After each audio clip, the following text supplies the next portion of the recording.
La foi de Notre-Dame. Ceci entendu, c'est d'abord sa foi qu'il convient de louer. Comme le lui disait Élisabeth, elle est bien celle qui a cru, sans jamais hésiter en son cœur. À première vue, on pourrait se demander si elle a eu à vivre de foi. Ne touchait-elle pas du doigt les mystères de notre salut ? Elle a pâti l'incarnation dans sa chair, vu de ses yeux le Fils de Dieu. Par ses larmes et ses déchirements, elle a coopéré d'une manière particulière à la rédemption du monde.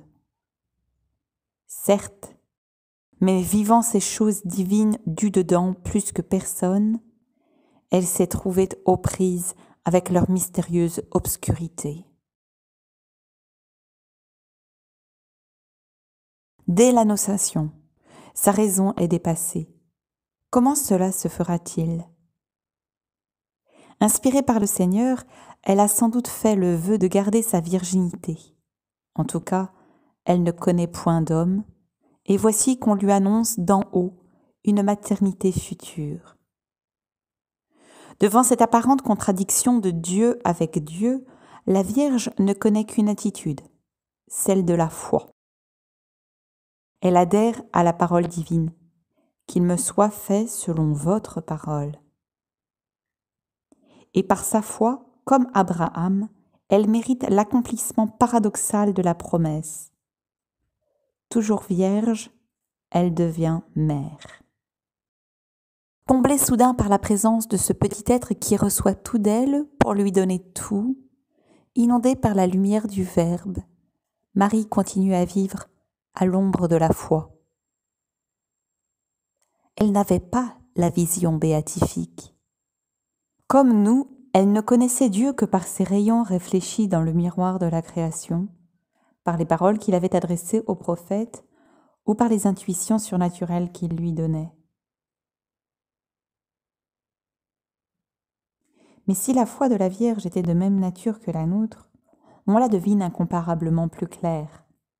Nul obstacle ne s'était jamais opposé en son intelligence à l'envahissement de la lumière divine.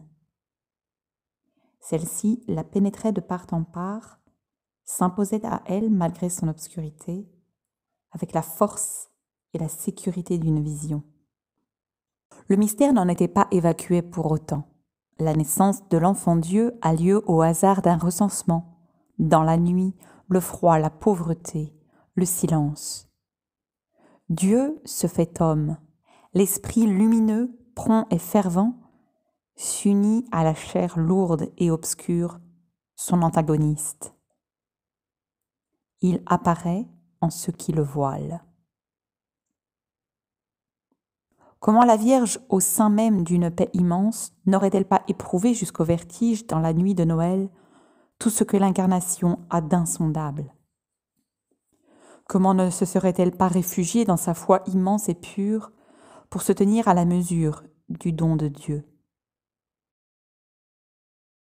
C'est à la lumière de la foi qu'elle considérera toute l'existence de son Fils.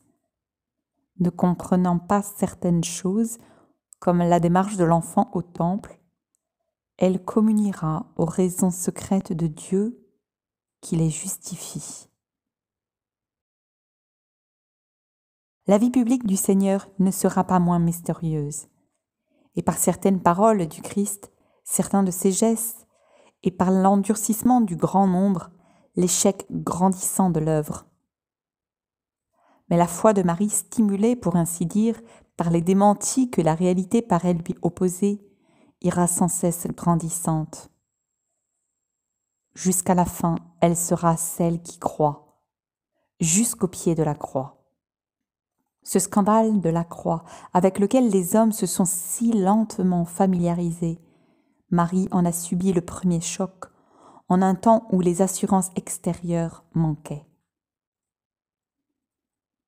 N'est-ce pas la loi de son existence de vivre les mystères de Dieu, presque toujours seule et en pointe de l'humanité ?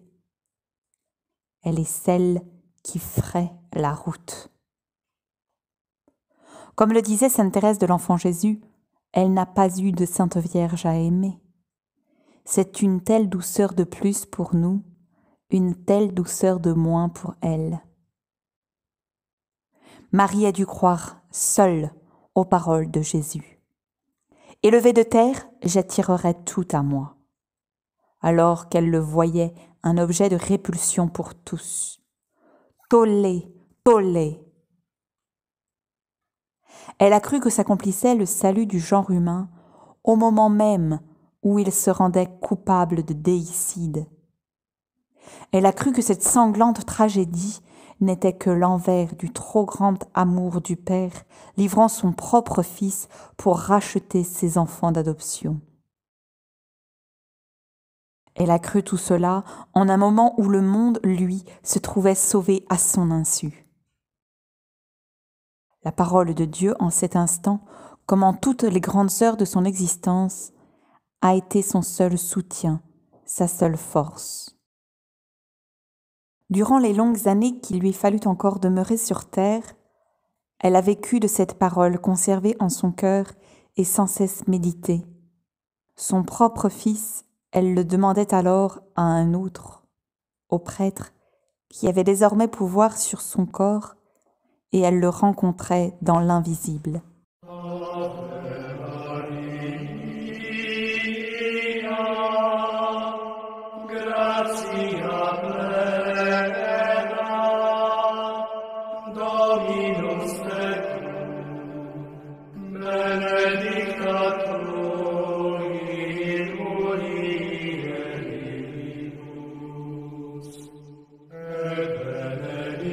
Fructus ventris tui,